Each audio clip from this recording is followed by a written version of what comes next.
Good afternoon दोस्तों, मैं आपका स्वागत करता हूँ अपने पढ़ाई लिखाई यूट्यूब चैनल पे। और रीजनिंग का जो नेक्स्ट टॉपिक है वो है अपना वेन डायग्राम, वेन आरेख। और बहुत ही वेन आरेख संबंधित जो वेन आरेख और न्याय निगमन जो होता है वो एक दूसरे से बहुत ज़्यादा कनेक्टेड नहीं है, लेकिन जो इनकी भाषाएँ होती हैं वो बहुत ज़्यादा कनेक्टेड होती हैं। तो कई बार क्या होता है, हमें धोखा हो जाता है, हमें ऐसा भ्रम हो जाता है।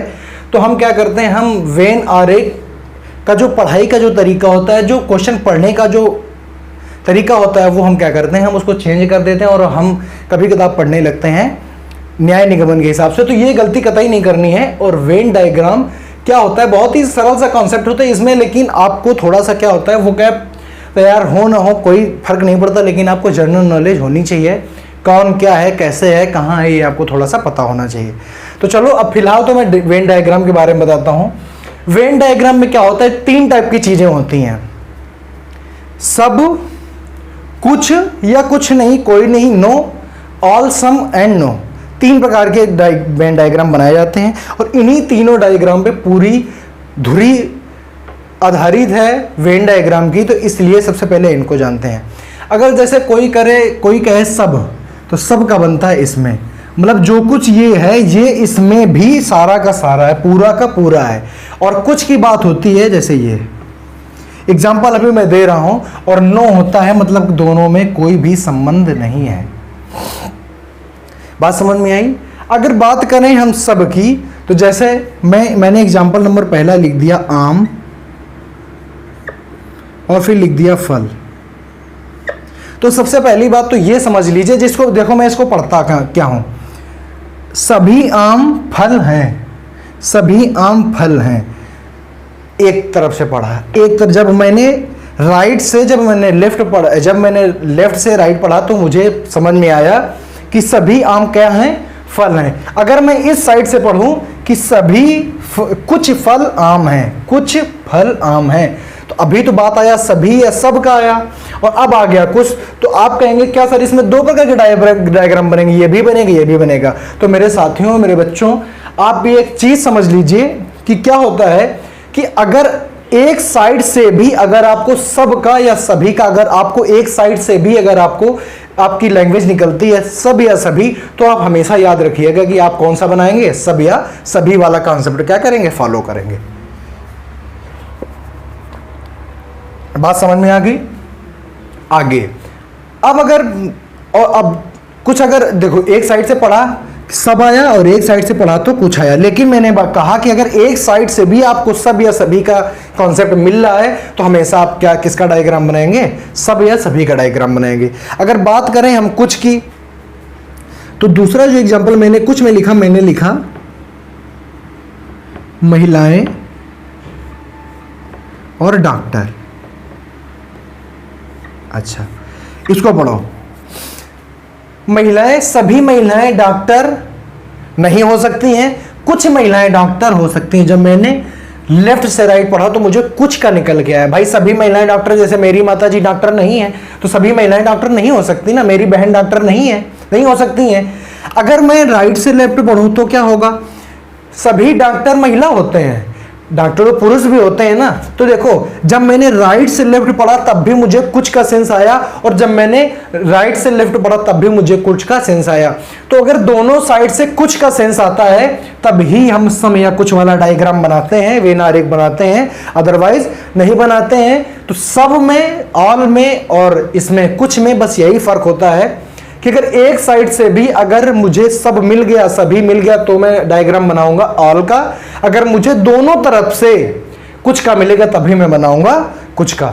अगर बात करें नहीं की, मैंने कहा मेज और कुर्सी। तो बात करें मेज कुर्सी की, तो मेज और कुर्सी में आपस में कोई संबंध नहीं है। मेज बिल्कुल अलग होता है, कुर्सी अलग होती है। तो इनके डायग्राम बनेंगे कुछ इस टाइप से, इसका डायग्राम बनेगा कुछ इस टाइप से। मतलब ये क्या है, महिलाएं हैं, वुमेन है, ये क्या है, डॉक्टर है, ये क्या है, कुछ महिलाएं डॉक्टर हैं। अब बात करें अगर इसकी, तो ये बनेगा इस प्रकार से, ये क्या है, आम है, और ये क्या है, फल है। मतलब सभी आम क्या होते हैं, फल होते हैं। तो इसी के आधार पर और मैं आपको एग्जांपल बताता हूं, जरा सा गौर करिएगा। ठीक, देखो बात समझ में आई कि नहीं आई? तो आपको इस प्रकार से पढ़ना है। देखो जो वेन डायग्राम होता है ये मेन और मेन आधारित है। आप उसको किस प्रकार से आप उसको क्या कर रहे हैं, आप उसको किस प्रकार से पढ़ रहे हैं। अगर आप गलत तरीके से पढ़ेंगे तो फिर आपका आंसर नहीं आएगा या आपका आंसर गलत आ जाएगा। सबसे पहले आप पढ़ने में क्या करिए, परहेज करिए। चलो अगर आगे करते हैं, आदमी और भाई। तो अच्छा बताइए, अगर आप एक साइड से पढ़ेंगे तो आप कहेंगे कि सर सभी आदमी भाई नहीं होते, कुछ आदमी पति भी होते हैं, कुछ आदमी पुत्र भी होते हैं, कुछ आदमी मतलब हमारे पिता भी होते हैं। लेकिन तो ये तो हो गया, ये जब आपने एक साइड से पढ़ा तो आपको पता चला कुछ आ गया, तो आपने कहा यहाँ पर कुछ बनेगा। लेकिन मैंने कहा नहीं, ऐसे नहीं, आप दूसरे साइड से भी इसको पढ़ के देखिए। तो जब आपने दूसरे साइड से पढ़ा, लेकिन सभी भाई आदमी जरूर होंगे। बताइए कोई भाई क्या कभी औरत हो सकता है, कोई भाई क्या कभी फीमेल हो सकता है क्या? तो जब एक साइड से हमने पढ़ा तो मुझे मिला सभी का मिला। तो मतलब यहां पे जो मेरा डायग्राम बनेगा, वेन डायग्राम बनेगा, वो कैसा बनेगा? तो यहां पे मेरा डायग्राम, वेन डायग्राम बनेगा ये वाला। ये हो गया भाई और ये क्या हो गया, आदमी। भाई सभी भाई आदमी होते हैं, ये बिल्कुल सत्य बात है। बात समझ में आ गई? चलो आगे कुछ कराते हैं। आगे लिखा है, अगर मैं अगला लिख दूं, वर्षा और पानी। तो आप जानते हैं वर्षा कैसी भी हो, भारी वर्षा हो, हल्की वर्षा हो, बूंदाबांदी हो, कुछ भी हो, लेकिन वर्षा को पानी ही कहते हैं। तो इसलिए वर्षा को क्या कहते हैं, पानी। और पानी को वर्षा, तो कुछ पानी वर्षा होता है, कुछ पानी, क्योंकि कुछ पानी तो अंडरग्राउंड से भी आता है, समझ आ रहा है? तो कुछ पानी वर्षा होता है, ना कि सब पानी वर्षा नहीं होता है। लेकिन एक साइड से जब पढ़ा तो मुझे पता चला कि वर्षा कोई भी टाइप की हो, कैसी भी होती, पानी ही होती है। तो इसलिए यहाँ पे क्या हो जाएगा, हमारा सब वाला कॉन्सेप्ट लगेगा। बात समझ में आ गई या नहीं आ गई? अगर हम अगला अगर आपको एग्जाम्पल दें, तो अगला एग्जाम्पल है यहाँ पे यातायात और कार।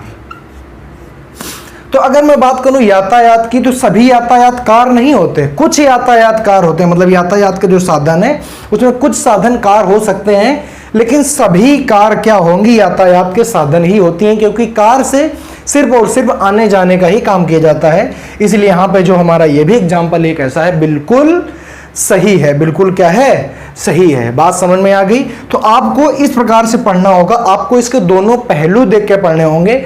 अगर आप इस प्रकार से पढ़ेंगे तो आपका कभी भी वेन डायग्राम गलत नहीं होगा। चलो अब बात करते हैं इसकी,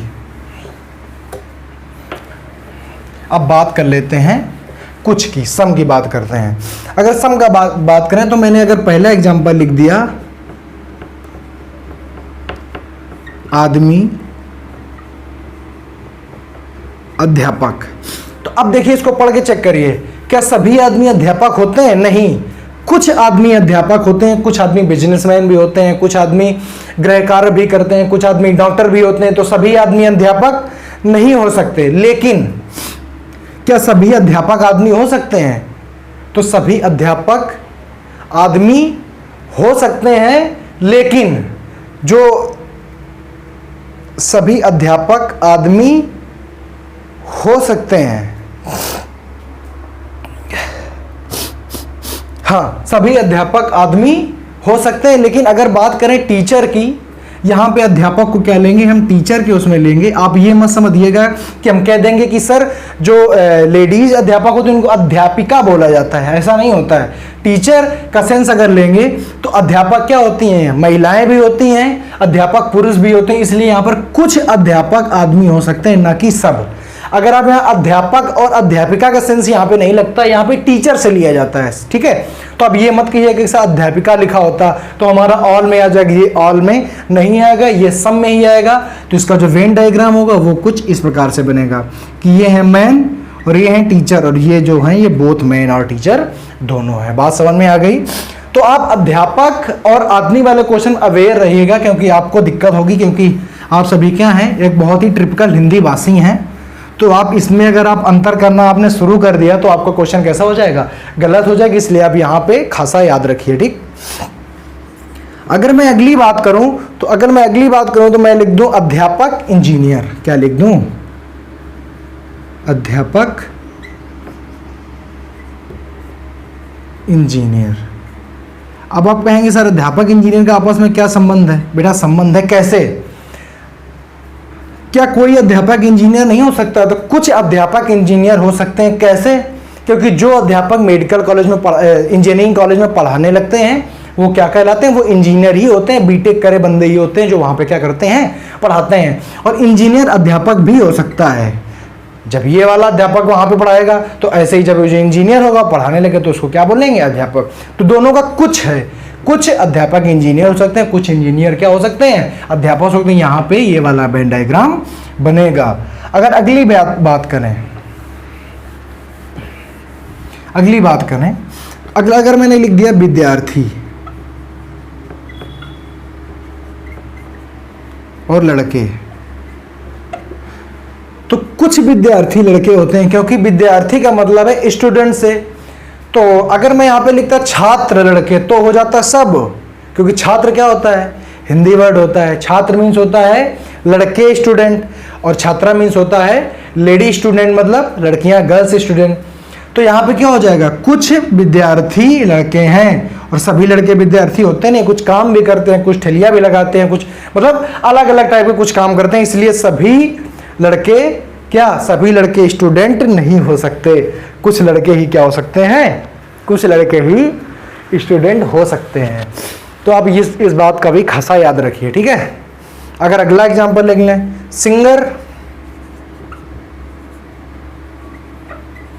सिंगर और डांसर। तो कुछ सिंगर डांसर होते हैं और कुछ डांसर, जैसे अपने यहाँ तो ज़्यादा नहीं है, लेकिन अगर हम विदेशों की बात करें तो जो जितने मतलब बहुत सारे ऐसे सिंगर हैं जो क्या करते हैं? डांसिंग करते हैं। तो उनका क्या होता है? स्टेज पर और ज़्यादा अच्छा हो जाता है। और कुछ जो डांसर होते हैं वो सिंगर ही बहुत अच्छे होते हैं। बात समझ में आई? तो ये क्या होता है? ये कुछ का ही क्या होता है? कुछ का ही रिलेशन होता है, ठीक है। एक अगर एग्जाम्पल की और इसी में बात कर लें, जरा इसको बड़ा गौर से समझना, क्योंकि इसमें बहुत बार कंफ्यूजन रहता है लोगों को। लिखता है भाई और पति। कई लड़के इसमें ये तर्क देने लगते हैं कि जो सर सभी भाई होंगे वो कभी ना कभी पति बनेंगे। मैं कहता हूं कि मेरे गांव में कुछ ऐसे लोग हैं जिनकी शादी नहीं हुई है, या मेरे आसपास कुछ ऐसे लोग हैं जिनकी शादी नहीं, लेकिन वो भाई हैं क्योंकि उनके बहन हैं। तो जरूरी नहीं है कि सभी भाई पति बन जाएं। बात समझ में आई? और अगर आप कहेंगे सर सभी पति भाई होते हैं, मैं कहता हूं कोई अगर इकलौता है तो क्या भाई हो सकता है क्या? और जरूरी तो है नहीं कि उसकी शादी भी ना हो। मतलब कोई पति भाई हो भी सकता है और नहीं भी हो सकता। मतलब कुछ पति भाई होते हैं और कुछ भाई पति होते हैं। मतलब ऐसा कोई जरूरी नहीं है कि पति को भाई होना ही चाहिए। इकलौता है तो भाई नहीं हो सकता है। तो इसीलिए यहां पे क्या हो जाएगा? कुछ का कॉन्सेप्ट लगेगा, सम का लगेगा, तो इनका डायग्राम ये बनेगा। ये है ब्रदर और ये है हस्बैंड और ये क्या है? दोनों। बात समझ में आ गई? इनमें कुछ का कॉन्सेप्ट लगता है, ठीक है। और बाकी नहीं वाले आप शायद जानते ही होंगे, नहीं जानते तो मैं बताता हूं। नहीं में क्या होता है? कुत्ता बिल्ली। कुत्ता अलग है, बिल्ली अलग है। भाई कुत्ते बिल्ली की कोई क्या बराबरी है क्या? कुछ कुत्ते बिल्ली नहीं हो सकते हैं, सब कुत्ते बिल्ली नहीं हो सकते हैं। कुछ कुत्ते बिल्ली या कुछ बिल्लियां कुत्ते नहीं हो सकती हैं। बात समझ में आ गया? तो इसमें तो कुछ या सबका कॉन्सेप्ट चलेगा ही नहीं। बात समझ में आई? अब इसी के आधार पर चलो कुछ क्वेश्चन लेते हैं, ठीक है। बड़े अच्छे अच्छे क्वेश्चन कराते हैं।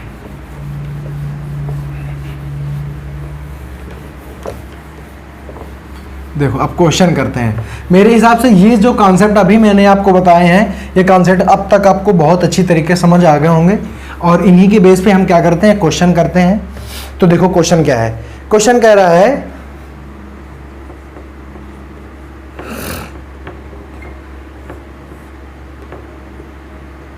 रहा है बिल्लियां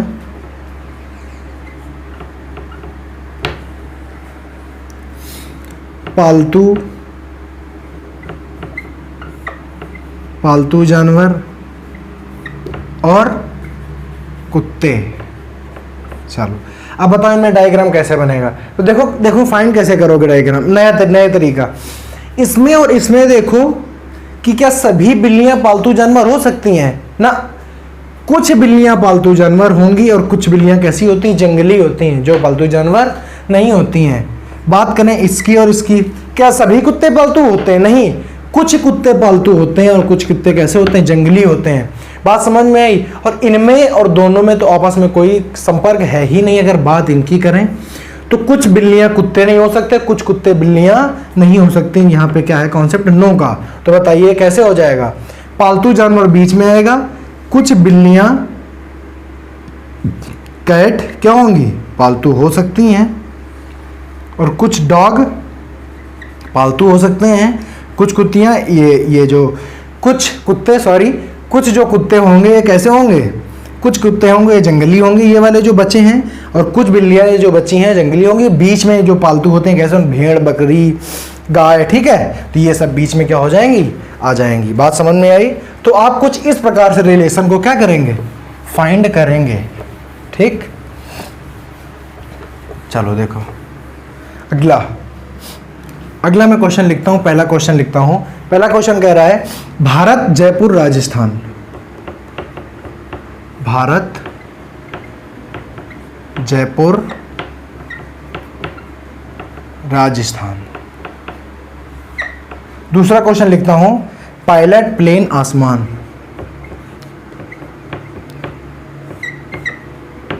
पायलट प्लेन और आसमान। अगर अगले क्वेश्चन की बात करें तो अगला क्वेश्चन कह रहा है महिलाएं पत्नियां माताएं,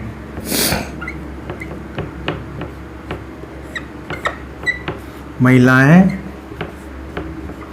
पत्नियां और माताएं।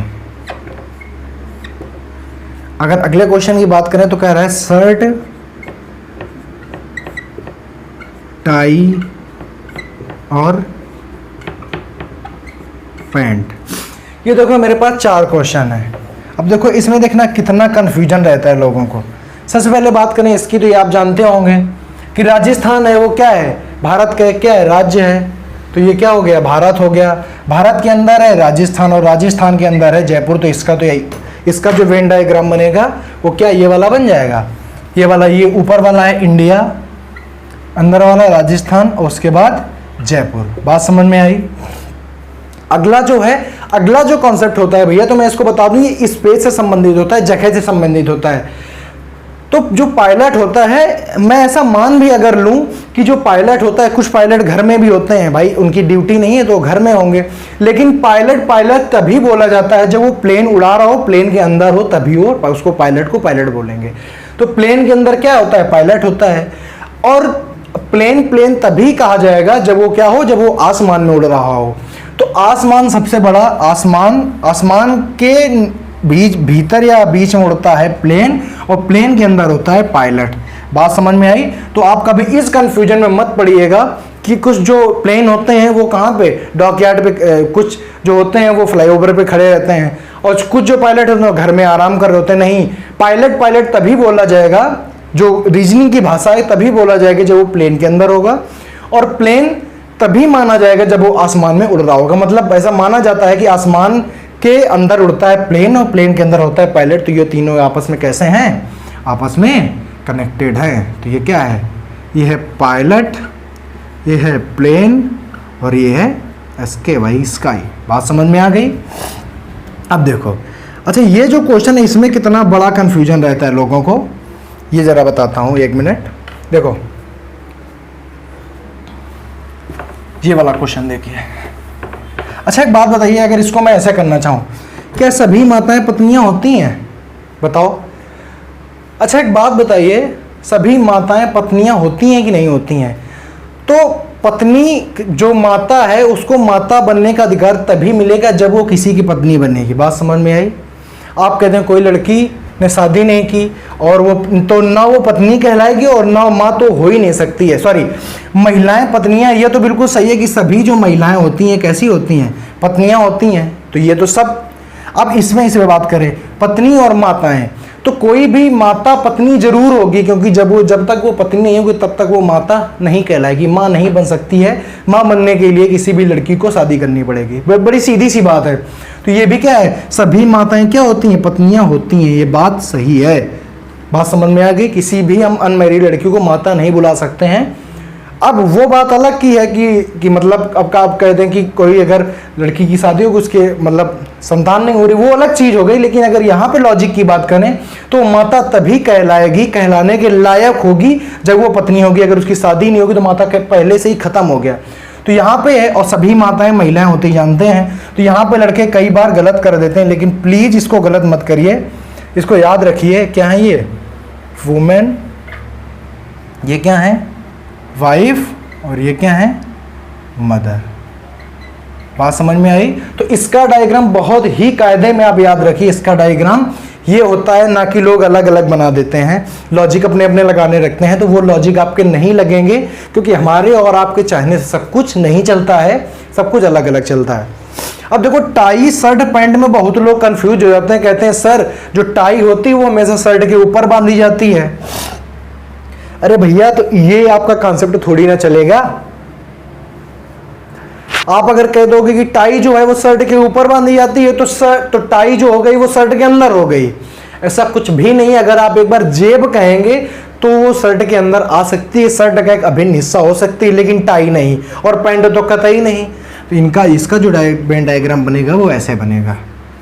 ये हो जाएगा टाई, ये हो जाएगा शर्ट, और ये अपना हो जाएगा पैंट। बात समझ में आ गई। तो ये हैं हमारे चारों क्वेश्चन। तो हमारे चारों क्वेश्चन कुछ इस प्रकार से हैं। इसमें हमने आपको बहुत ही यूनिक टाइप के कॉन्सेप्ट है जो कई बार पूछे जाते हैं। यही बार बार यही क्या किया करता है एग्जामिनर, क्या करता है, बार बार यही क्वेश्चन रिवर्स करके पूछता है, क्योंकि जानता है कि लोगों की सोच कहाँ तक है, हमारे बच्चे कहाँ तक सोच सकते हैं। तो प्लीज़ आप अपनी सोच का दायरा थोड़ा सा बढ़ाइए, ऊपर उठाइए, क्लासें देखिए, नोट्स बनाइए, और आपकी सोच अपने आप से क्या हो जाएगी, डेवलप हो जाएगी। चलिए देखिए अगला क्वेश्चन। अगर अगले क्वेश्चन की बात करें तो देखो बहुत ही अच्छा क्वेश्चन है। मैंने कहा था आपको क्या करना पड़ेगा, आपको जनरल नॉलेज की थोड़ा सा नॉलेज रखना पड़ेगा, ज्ञान रखना पड़ेगा कि कौन क्या है। अगर बात करें ग्रह, पृथ्वी और मंगल, पहला क्वेश्चन तो ये हो गया। दूसरा क्वेश्चन कहता है ग्रह, मंगल, सूर्य, ग्रह, मंगल और सूर्य। अच्छा, तीसरा क्वेश्चन कुछ यूं कहता है सूर्य, तारा, चंद्रमा, सूर्य, तारा, चंद्रमा। चौथा क्वेश्चन कुछ इस प्रकार से है। चौथा क्वेश्चन कहता है पति पत्नी परिवार, पति पत्नी और परिवार। तो इसी क्वेश्चन को, इन्हीं को क्या करते हैं, हम डिस्कस करते हैं। अगर ग्रह, पृथ्वी, मंगल की बात करें तो एक मुझे बात बताइए, क्या मंगल और पृथ्वी ग्रह नहीं है? तो बिल्कुल सही बात है, मंगल और पृथ्वी क्या है, ग्रह है। तो ये कैसे आएगा, इसका डायग्राम कुछ इस टाइप से बनेगा कि ये क्या है, ग्रह है, और इसके अंदर ये मंगल है, और ये क्या है, पृथ्वी है। बात समझ में आ गया। फिर कह रहा है ग्रह, मंगल, सूर्य। तो मैं आपकी जानकारी के लिए बता दूं, सूर्य एक तारा है, ना कि एक ग्रह है। तो क्या हो जाएगा,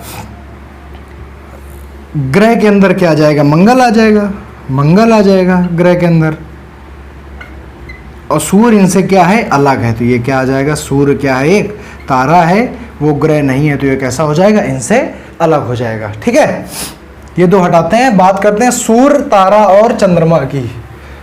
तो इसीलिए मैं बार बार कहता हूं कि आपको बेसिक नॉलेज होनी चाहिए कि सूर्य क्या है, तारा है, चंद्रमा क्या है, मंगल क्या है, पृथ्वी क्या है। ये सारी चीज़ें आपको पता होनी चाहिए। जब ये सारी चीज़ें आपको पता होंगी तभी आप क्वेश्चन को इजीली सॉल्व कर पाओगे, वरना दिक्कत आएगी।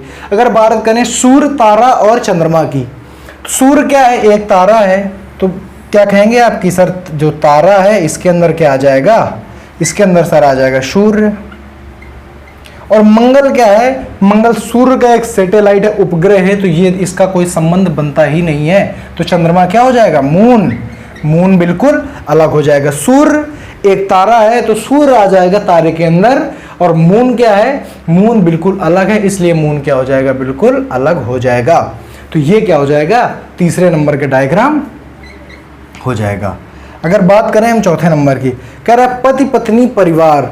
अच्छा, परिवार में कौन कौन होता है, परिवार में पति पत्नी बच्चे माँ बाप ये सब होते हैं, लेकिन पति और पत्नी आपस में संबंधित नहीं होते, मतलब वेन आरेख के होते, संबंधी होते हैं। वेन आरेख की वजह से उनमें दोनों में सिमिलरिटी नहीं होती, क्योंकि वो फीमेल होता है और वो क्या होता है, मेल होता है। तो पति पत्नी, लेकिन दोनों होते कैसे हैं, एक परिवार का एक हिस्सा होते हैं। तो ये है परिवार, ये है पति और ये है उसकी पत्नी। बात समझ में आ गई। तो इस प्रकार से क्वेश्चन नंबर 4 का डायग्राम कुछ इस टाइप से बनेगा। बात समझ में आ गई। छोटा सा एक क्वेश्चन और ले लेते हैं, ये आपको बताते हैं, छोटा सा एक क्वेश्चन, उसको भी आप जरा याद रखिए।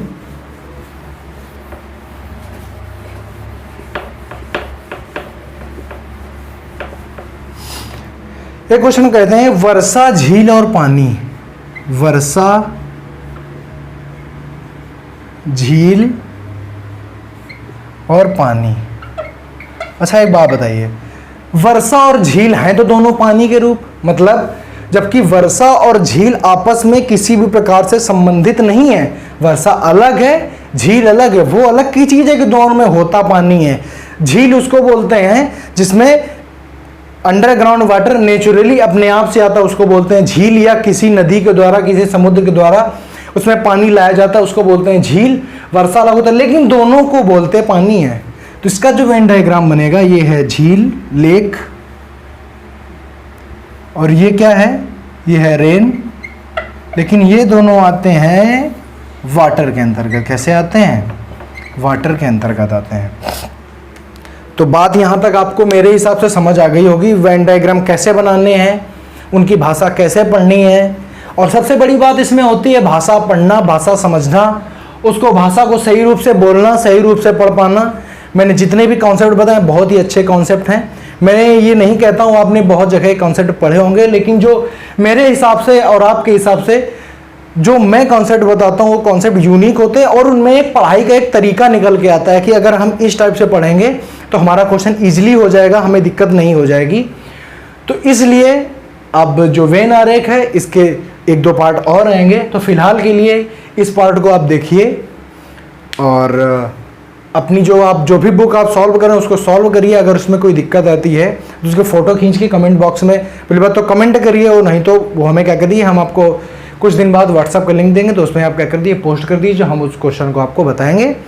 और तब तक के लिए मस्त रहिए, खाते पीते रहिए, और साथ साथ में पढ़ाई का विशेष ध्यान रखिए, ताकि आने वाली परीक्षाओं में कहीं ये ना हो कि लॉकडाउन के चक्कर में आपकी बुद्धि भी ब्लॉक हो जाए।